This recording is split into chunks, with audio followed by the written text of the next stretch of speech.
Attorney General Bill Barr reportedly telling federal prosecutors to be aggressive when charging violent rioters with crimes. They're doing that in Lancaster, by the way, including potentially prosecuting them for plotting to overthrow the U.S. government. They've mentioned sedition. This, as a U.S. attorney in Washington, D.C., denies a report from the New York Times about the attorney general attempting to charge the Seattle mayor for allowing the chop zone to form in her city. U.S. Attorney Brian Moran says at no time has anyone at the department communicated to me that Seattle Mayor Jenny Durkan was, or should be the subject of a criminal investigation or should be charged with any federal crime. Joining us now is Fox News senior judicial analyst, Judge Andrew Napolitano. Good morning, Judge. Yeah, good morning, guys. Morning. Good morning. Why don't you weigh in on this? Well, there's nothing wrong with aggressive prosecution. In fact, in the face of violence in the street that is destroying government property, private property, and injuring individuals, that's what the government should do. But this is not the case for sedition.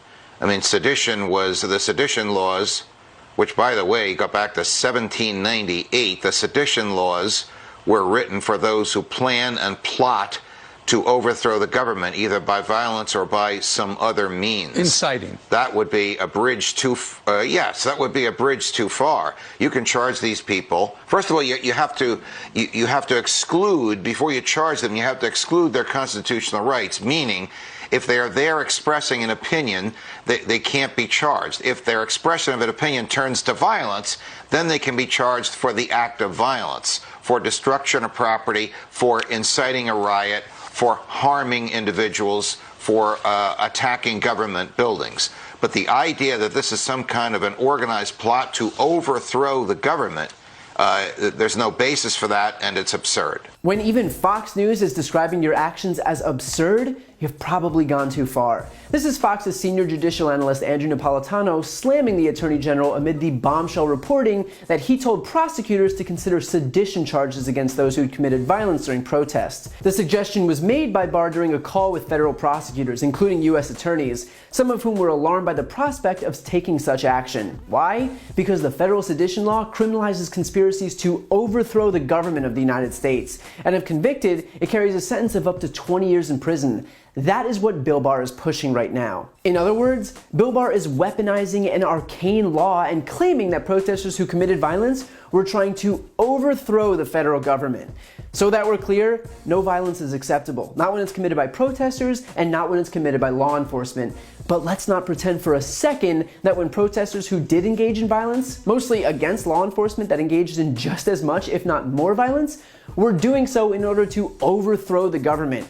I really don't think a handful of protesters in Portland were looking to forcefully assume power from Trump. And so not only is the DOJ abusing its authority to a degree rarely seen in American history, but it's intended to have a chilling effect on others who wish to exercise their First Amendment rights. This is a DOJ that's pretending protesters are trying to overthrow the government. And so knowing that they have no qualms about abusing their power, what's to stop them from saying even peaceful protesters are committing sedition?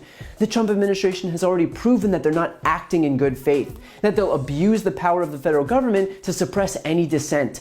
It is not only dangerous, but is completely antithetical to what this country is supposed to represent. But it actually gets worse, because Bill Barr wasn't only interested in levying sedition charges against protesters, he'd also inquired about bringing criminal charges against the mayor of Seattle, Jenny Durkan, for allowing residents to establish a police-free protest zone in a 6-block radius in the downtown area for several weeks. Meaning that, in effect, Bill Barr is wielding the taxpayer-funded Department of Justice to seek retribution against elected officials who Trump himself has vocally attacked. He has fully weaponized the DOJ. And by the way, all of this is being done solely to lend credence to Trump's talking point that violent Antifa anarchists are taking over the cities and they're coming for your hometown next. It's got no basis in reality and is meant solely to fearmonger, because Republicans' only play is to scare people into voting for them. That's why we always hear about migrant caravans in September and October before an election. This is the same exact thing, only instead of Mexicans, the Republicans are substituting in Black Lives Matter protesters. Either way, it is meant to scare an overwhelmingly white base. You would think that the federal government's priority, rather than cooking up sedition charges against American citizens, would be to spend just a little more time tackling the pandemic that's already killed 200,000 Americans.